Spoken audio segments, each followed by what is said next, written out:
আমি আপনাদের মতো মানুষের জন্য আজকের ইসলামের এই অবস্থা। আরে আপনাদের জন্য আছে ইসলামের চুপ এই করেন তো অবস্থা। আপনি। আপনি চুপ করেন।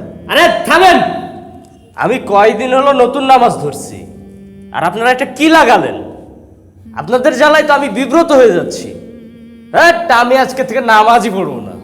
আপনার জন্যই লোকটা চলে গেল। আরে উল্টো কথা কোন কি? আপনার জন্যই তো এই লোকটা নামাজ ছেড়ে দিলা চলে গেল, ওই দেখেন। ও এই কাহিনী না, আসলে এটা আমাদের সমাজের একটা রোগ হয়ে দাঁড়িয়েছে।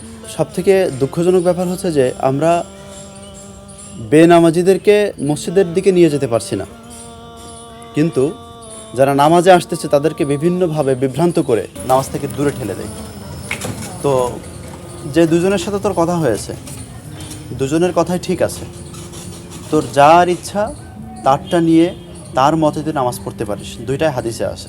তবুও অনুগ্রহ করে কারোর উপরে রাগ করে নিজের ফরজ বিধানটাকে ত্যাগ করিস না, অনুরোধ তোর কাছে।